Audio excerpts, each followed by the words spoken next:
The Tale of Benjamin Bunny. One morning, a little rabbit sat on a bank. He pricked his ears and listened to the trit trot of a pony. A gig was coming along the road. It was driven by Mr. MacGregor, and beside him sat Mrs. MacGregor in her best bonnet. As soon as they had passed, little Benjamin Bunny slid down into the road and set off with a hop, skip, and a jump to call upon his relations who lived in the wood at the back of Mr. MacGregor's garden. That wood was full of rabbit holes, and in the neatest, sandiest hole of all lived Benjamin's aunt and his cousins, Flopsy, Mopsy, Cottontail, and Peter. Old Mrs. Rabbit was a widow. She earned her living by knitting rabbit wool, mittens, and muffetees. I once bought a pair at a bazaar. She also sold herbs and rosemary tea and rabbit tobacco, which is what we call lavender. Little Benjamin did not very much want to see his aunt. He came round the back of the fir tree and nearly tumbled upon the top of his cousin Peter. Peter was sitting by himself. He looked poorly and was dressed in a red cotton pocket handkerchief. Peter said, "Little Benjamin," in a whisper, "who has got your clothes?" Peter replied, "The scarecrow in Mr. MacGregor's garden," and described how he had been chased about the garden and had dropped his shoes and coat. Little Benjamin sat down beside his cousin and assured him that Mr. MacGregor had gone out in a gig and Mrs. MacGregor also, and certainly for the day because she was wearing her best bonnet. Peter said he hoped that it would rain. At this point, old Mrs. Rabbit's voice was heard inside the rabbit hole, calling, "Cottontail, Cottontail, fetch some more chamomile." Peter said he thought he might feel better if he went for a walk. They went away hand in hand and got upon the flat top of the wall at the bottom of the wood. From here, they looked down into Mr. MacGregor's garden. Peter's coat and shoes were plainly to be seen upon the scarecrow, topped with an old tam o' shanter of Mr. MacGregor's. Little Benjamin said, "It spoils people's clothes to squeeze under a gate. The proper way to get in is to climb down a pear tree." Peter fell down head first. But it was of no consequence, as the bed below was newly raked and quite soft. It had been sown with lettuces.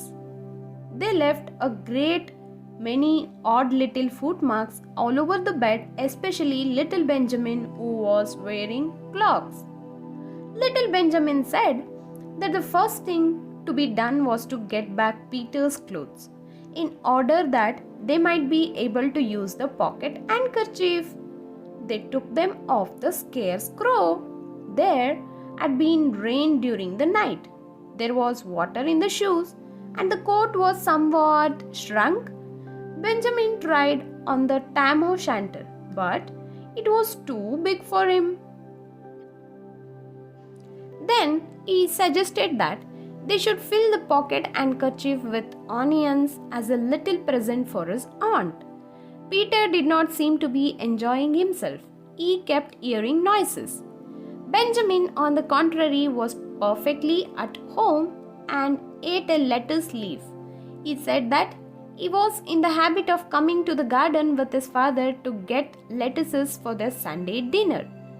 The name of little Benjamin's papa was old Mr. Benjamin Bunny. The lettuces certainly were very fine. Peter did not eat anything. He said he should like to go home. Presently, he dropped off half the onions. Little Benjamin said that it was not possible to get back up the pear tree with a load of vegetables. He led the way boldly towards the other end of the garden. They went along a little walk on planks under a sunny red brick wall. The mice sat on their doorstep cracking cherry stones. They winked at Peter Rabbit and little Benjamin Bunny. Presently, Peter let the pocket handkerchief go again. They got amongst flower pots and frames and tubs. Peter heard noises worse than ever. His eyes were as big as lollipops.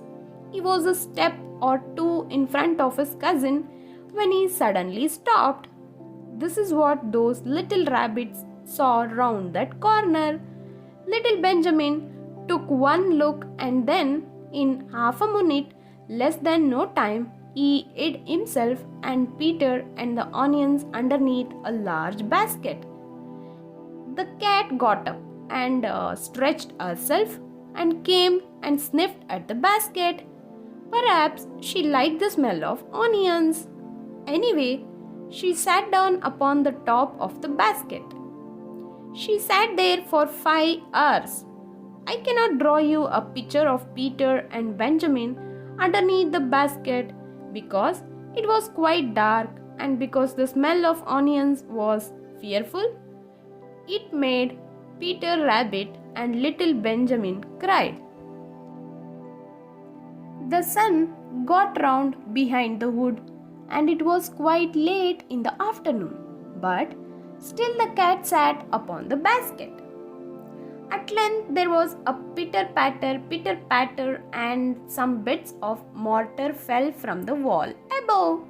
The cat looked up and saw old Mr. Benjamin Bunny prancing along the top of the wall of the upper terrace. He was smoking a pipe of rabbit tobacco and had a little switch in his hand. He was looking for his son. Old Mr. Bunny had no opinion whatever of cats. He took a tremendous jump off the top of the wall onto the top of the cat and cuffed it off the basket and kicked it into the greenhouse, scratching off a handful of fur. The cat was too much surprised to scratch back. When old Mr. Bunny had driven the cat into the greenhouse, he locked the door.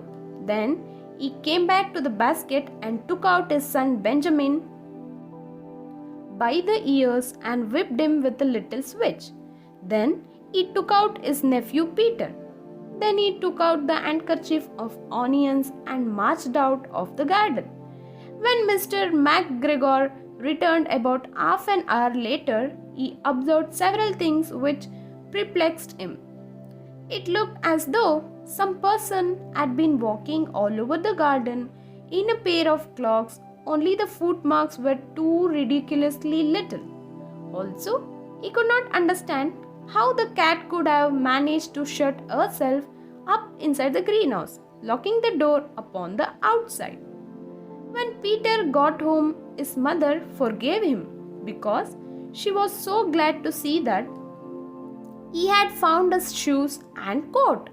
Cottontail and Peter folded up the pocket handkerchief, and old Mrs. Rabbit strung up the onions and hung them from the kitchen ceiling with the bunches of herbs and the rabbit tobacco.